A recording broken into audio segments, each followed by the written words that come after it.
Traditions, values, culture. These are the things that help us remember where we came from.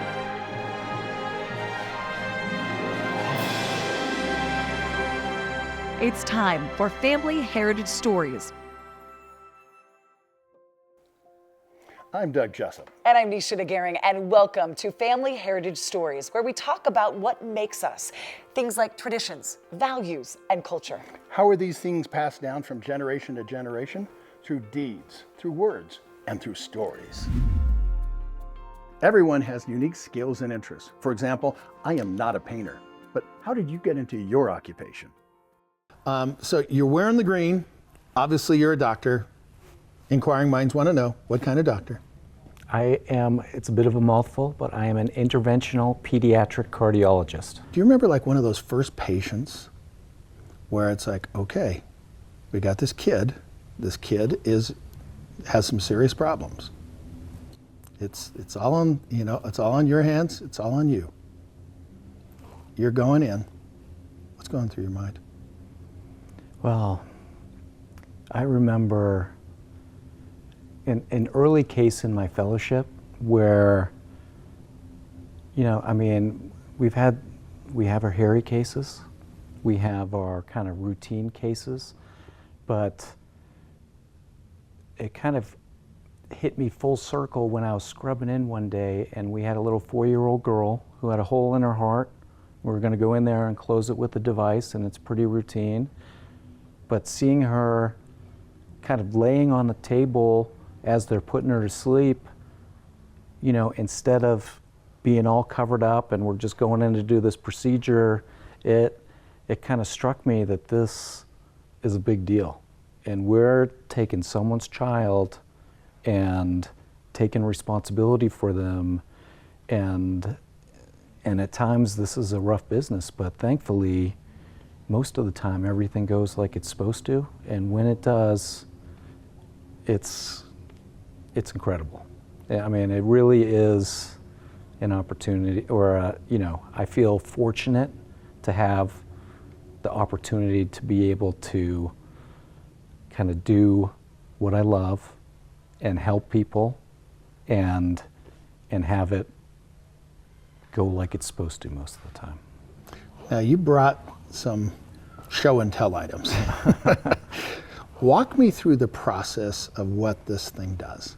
The main thing that I want to showcase today is the Harmony valve. It's from a company called Medtronic. It's a transcatheter pulmonary valve. We're able to replace someone's pulmonary valve through the vein in the leg without opening up the chest, without going on the heart-lung bypass machine and emptying the heart out of blood and then going in there and surgically implanting this valve. So we can actually do it through the vein in the leg while the heart's beating and while the patient is asleep on the table under general anesthesia. A lot of the patients that we deal with have had multiple open heart surgeries already, and they're facing a lifetime of repeated open heart surgeries, because if you need an artificial valve, in general, most of these valves will go bad after about 7 years. So the body reacts to the tissue and beats up these valves faster than they would if you didn't have congenital heart disease. So this allows us to break the cycle of open heart surgery after open heart surgery after open heart surgery and be able to do it less invasively.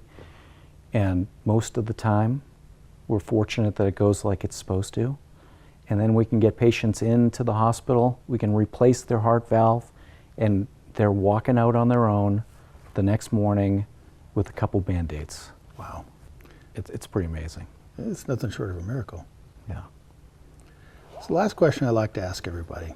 When I've been to the doctor, okay, and they're doing the surgery, they get out the pen and say, okay, I want to make sure we're doing it on the right, foot or leg or whatever, so you make some marks, okay? How do you want to, and it might not be on the surgery thing, okay, but how do you want to leave your mark?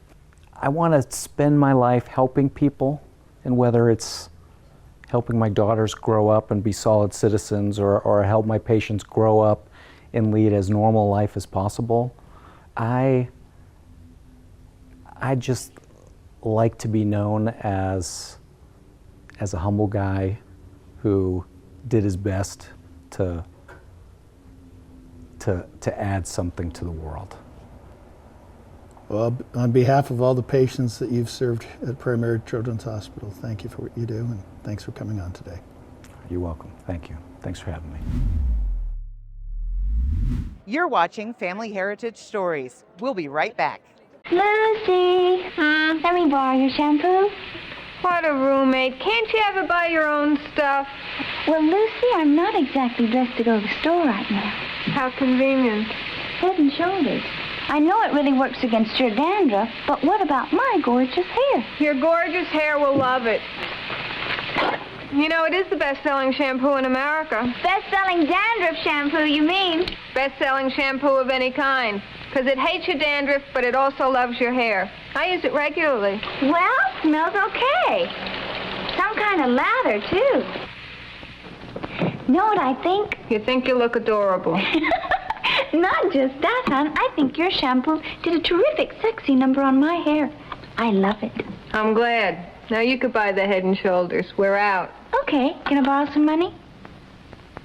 Head and Shoulders hates your dandruff, loves your hair. There is something so special about the bond between grandchild and grandparent. So how would you answer the question? Tell me about your grandma or your grandpa. My grandma. So my grandma on my dad's side, or my dad's mom, she was an avid genealogist. She's actually the one that got me interested in genealogy. I was her designated chauffeur, so every week I would drive her over to town so she could go to the family history library and spin the microfiche machine, and I would feel car sick and then I'd have to drive home. But she was amazing. She loved family history. She would tell me all the stories, and that's really what inspired me to get into it. How about her husband, your grandpa? My grandpa was a character. He had a story for everything. He was older. He died when he was 100 years old, and he toured pretty much all over the United States. So one of his first cars was a bootlegger's car that got confiscated. He filed off the serial number, replaced it with a legitimate car, and drove that to New York City. The last words that my grandfather said were, "Please remember me." This is Doug Jessup. It would be my honor to help you share your story with a private in-studio interview with a video for you to keep. Go to FamilyHeritageStories.com for pricing and to schedule your interview. How do you want to be remembered? It's not just a question for old people. With me today, LaVon Wells-Sandberg. LaVon, thanks for coming on. Thanks for having me. You mentioned that you have 4 children, but of which 3 are living. So tell me about the 4th. The 4th is Kiva. Kiva was born with McCune-Albright syndrome, a rare condition. And we didn't know. We had no idea. And she transitioned, she passed away on St. Patrick's Day, March 17th of 2000. And that was a very intense experience. It was a bittersweet experience. By the time we were done, she was on life support, on 17 medications to suppress her condition, and doused up with quite a bit of morphine, 5 months, 7 pounds. And finally, a doctor pulled me aside and said, "What do you want us to do?" And I said, "I want her off the life support and I want to hold her." And we met with the ethics board for the second time. They agreed that would be the most humane thing for her. And we were able to take her off life support, and I held her for an hour, and she passed away in my arms. What would you say to someone that is going through the passing of a child or has recently? Breathe. Breathe in the moments that you can breathe, because there'll be moments where you feel like you cannot breathe, because our bodies are magnificent that way. It'll kick in the practice of breathing when we really feel like we cannot. And so I would say breathe, feel the emotions, be with the emotions, do not run from the grief, turn and face the grief when you are able to, because it will catch up with you. And I've had that personal experience of that myself, where it just knocked me on my back. And I literally was laying there, and then I sat up and just thought, you know, I have an idea of what's going on here, somewhat of an idea, because I felt her leave the crown of her head. I felt her leave with me when I was at the hospital, when I gathered her things. I felt her during the whole procession of arranging for her celebration of life. I mean, it was so profound. That's why I say bittersweet, that I couldn't deny all the signs and all the tangible things that I saw and experienced and heard and felt. And so I would say own those feelings, be in those emotions, and be willing to give yourself kindness and compassion when you go there. The good news about my experience is I learned how strong I really am. And I also learned that there's different definitions for strength. So when you tell someone, you're so strong, or be strong, it can be offensive to a grieving parent, to a grieving mother. They don't want to be strong. They just want their baby back. They just want to be able to hold their child. And so I would say to those grieving the passing of a child, strength looks many different ways. Strength is laying in your bed and not wanting to get up, but maybe just taking a couple of deep breaths. Strength is actually getting out of your bed and going and washing a dish in the kitchen and drying it and putting it away and then going back to bed, you know? Was there by chance someone that did something or said something while you were going through that that made a difference, that helped you? Made a difference that helped me. I would just say, because there was a lot of things people said that just. Well, see, that's what I wonder, because if you're going through that, it's like, you know, you go to a funeral, and no offense, you know, when it's an older person, okay, you know, I mean, They lived a long life. Yeah, nobody quite knows what to say anyway. Yeah. But when it comes to a child, no parent should have to bury a child. What, you know, I guess I'm trying to figure out, was there anything that someone could have said that would have helped? Yes, and I did have a very good friend, Beck, that said to me, you be and feel how you're feeling, and you be with all of it, and it's okay. I don't know what you're going through. I have no clue. I don't even know what to say to you. All I can say is that I love you. And I love Kiva. You know, and she was just authentically there. She didn't need to fill the space with, you know, God needed your child more than you get to have. I mean, I've had people say that, things like that. So just being mindful that if you do not know what to say nothing. Saying nothing is better than saying something that's going to just pierce that mother's heart or that father's heart in that moment. But to just say, I don't know, or even if they have had the experience, I've had that experience, but I still don't know what you're feeling. So I'm just going to be here, and I'm going to sit with you. The sit. Be willing to sit instead of spit. I like that. You're watching Family Heritage Stories. We'll be right back. I have a pretty cool family. Some family I haven't even met, but they are amazing too. How do I know? Your history is everywhere, if you know where to look.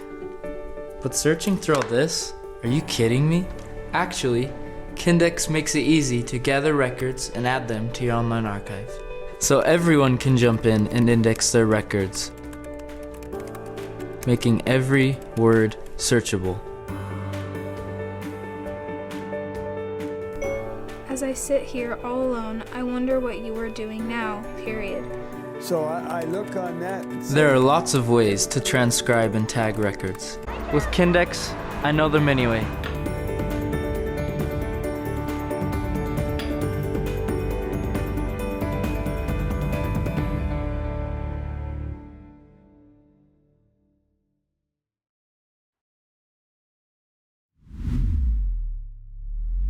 There are reasons why people celebrate Swiss days or Day of the Dead. It's one word: culture.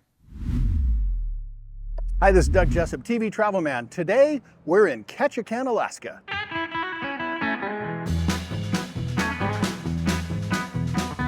As Alaska's first city, Ketchikan likes to say that they are the beginning of the last frontier. The city is located at the southernmost entrance to Alaska's famed Inside Passage. Downtown Ketchikan is a National Historic District. Part of that history is reflected at the Great Alaskan Lumberjack Show. I'm with Patrick with the Great Alaskan Lumberjack Show. You know, he's got the getup and everything. Tell me about your show. So the Great Alaskan Lumberjack Show is kind of a historical competition that happened here in Ketchikan. So it was originally called the Timber Carnival. And what that was we had two major logging camps that were within a pretty close proximity. One of them being the Spruce Mill Camp, which actually sat right here on this waterfront in Ketchikan. Then the other one is called Dawson Creek Camp. And about 100 miles away from here is the start of the Dawson Creek TSA. So the TSA stands for Timber Supply Area, and that was about 5.7 million acres in British Columbia. So it was a giant chunk of land, but the Dawson Creek Camp was actually the largest camp on that TSA. So I thought Dawson Creek was like a TV show. Come on. That's a common misconception around here. A lot of people come in, they're like, where's all the stars, you know? What's the favorite thing that people love to watch here? Honestly, it's the crowd interaction. That's like, when it really comes down to it, that's the part that people are thriving off of. And that includes the lumberjacks and the crowd as well. Like the crowd comes in here, they're looking for a rowdy time. And that's kind of how we like to project the show. It is a rowdy time. So we've got those two separate teams. So being able to kind of be a part of the camp and really get into it, really cheer for your team. That's kind of one of the big things they like. When it comes to events though, they pretty much like it all. I mean, chopping is always going to be a big show starter there. But then we've also got the speed climb. Speed climb is one of the most exciting events in all of timber sports. These guys practically free fall from the tops of the trees and hit the crash pads. Yeah, I thought I was going to have to get my video out and see, okay, which one actually won? So exactly. And then, of course, you know, they got to get into the water, right? Oh yeah, got to get in the water. So we got those two water events, and Boom Run is one of the more dangerous events, which is kind of surprising because they can hit the logs, they can get pinched between the logs. A lot of dangerous things can happen. But then you have the log roll. Log roll is always going to be an exciting event because it's just such a fast-paced thing. Those guys are out there. And that's actually one of the hardest events in timber sports to master as well. So it takes these guys years to get to the level that they're at. What's something people might not know about this show? About this show in particular? That it's actually based on true historical fact. Like that's one of the things that they don't know. They get the idea it's a show, so it's going to be completely made up, but this is also a real competition that happened in the past, and it's happening to this day. Every 4th of July is when it would originally happen. But even this 4th of July, we're going to have what we call the Iron Jack competition, or the Alaskan Iron Jack. So it's technically based on historical competition between two real historic camps. And also the excitement here is all real as well. Oh yeah. Lumberjacks are really competing. They're I can tell. They're You really can tell. doing it all. So. Okay. With another entry into Jessup's Journeys, people, places, and things you might not know about from the Great Alaskan Lumberjack Show, I'm Doug Jessup. What are your family stories? I'm Nisha DeGaring. I'm Doug Jessup. It would be our honor to help you share your stories with an in-studio interview. We take out the bloopers, add in your pictures, and give you a digital video to keep. To schedule your interview, go to FamilyHeritageStories.com. Objects with stories. Those are treasures remembered.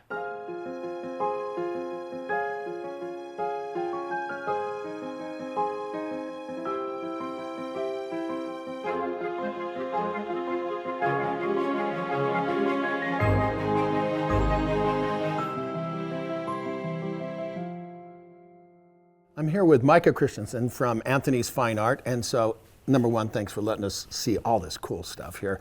We've got a special painting behind here, so tell me a little bit about it. So this is a painting whose subject most people will recognize if you're from one of the major world religions. Yeah. This is the flight into Egypt. You have Mary, you have the Christ child, and you have Joseph, who have just fled Bethlehem in order to avoid being killed by Herod's troops. The artist who did this is Edouard Jérôme Paupignon. He was a French artist. He painted this in 1892, where it showed in the Paris Salon of 1892. Okay, now that's a big deal. Now, it is a huge deal. It's something that it's hard for us to comprehend today. And the number of people who went to Paris to see the Paris Salon where this showed was roughly 2.8 to 3 million people. Wow. So twice the population. This is at a time when there weren't really movies or radio or television. The mass entertainment of that time was painting, was sculpture, were these major exhibitions. And the exhibition had echoes abroad where this painting, it was one of 2,000 paintings shown at the exhibition, was then reproduced in multiple formats, in books, in postcards, in posters. It hung on people's walls. It had a life well beyond this artist and this work. So I noticed some geography and these mountains. Do they have any kind of significance? So this is the Jabal al-Altar mountain in Egypt. And that's a place today where if you were to look at it, on top of that hill is the Church of the Madonna.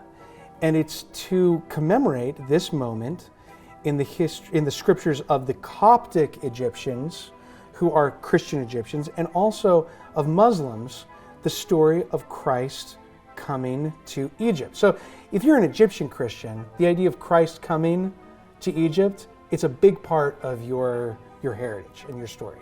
Now, I also noticed that the angels over here, obviously they're not looking at them, they're kind of in the side. But I also know they kind of have this pastel colors, almost like a mauve. That's right. Is there any significance in that? So the 1890s was the era of Art Nouveau, and this color becomes a fashion, this mauve color.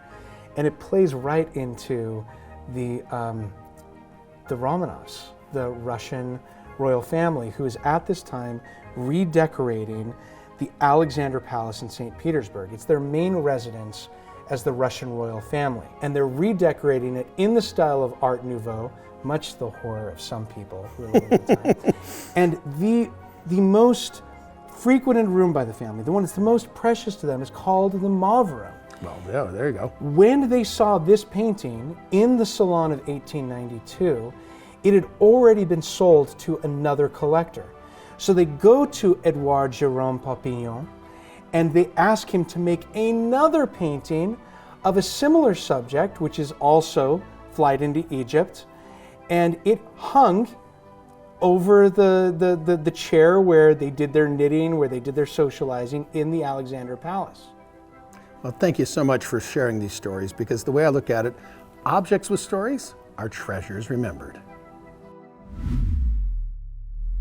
From connecting with cave art to creating videos that show up on your kids' or grandkids' devices, this is all about connection, connecting with people we know and we love.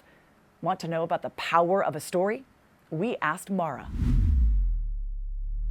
It's priceless. It's priceless to me because when I was first sitting with the guys listening to their stories, it's something you just can't get back. And there's a lot of stories I wish I would have had recorded from my dad, my mom, my grandparents. So at least we were able to get these stories recorded. And to have them videoed and digitized is key, because the younger generation, you know, sitting with my nephews, doing homework with them over COVID, they weren't looking at books, they were looking at screens. And they can look at this on a screen. I'm Doug Jessup. And I'm Nisha Gehring. It would be our honor to help tell your family heritage story. Go to our website to schedule an in-studio interview on the Jessup's Journal TV set. Broadcast audio, video, and lighting are already set up to ensure quality control. All you need to do is come to our Salt Lake City studio and we'll do the rest. Our professional editing staff will take out bloopers and add your pictures to create a private digital video for your devices. Go to FamilyHeritageStories.com for pricing and to schedule your interview. I'm sending you a postcard from the United States with words on the back never got a chance to say. When it soars across that pond and reaches your house, may it leave you with closure, a little less doubt. Hope you eased up on the drinking, hope you laugh, hope you care. Hope your days are even better than the ones that we shared. And I hope that you find love settle down somewhere soon. And I hope that this world sees who I see in you. I know you tried to reach me, know you tried. I know we felt the same way, but the timing wasn't right. Ships in the night, ships in the night.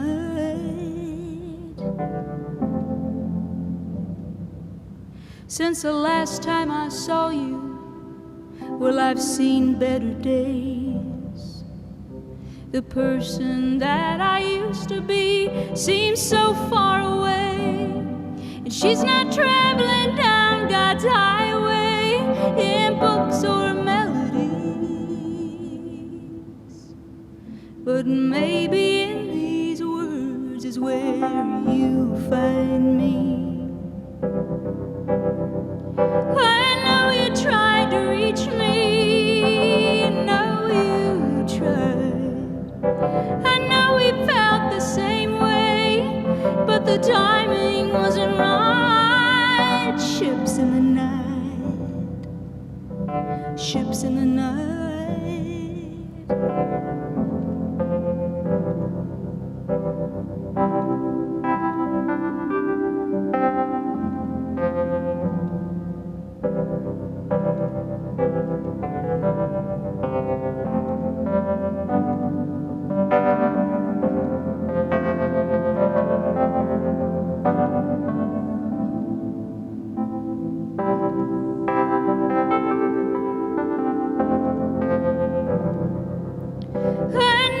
Tried to reach me, know you tried.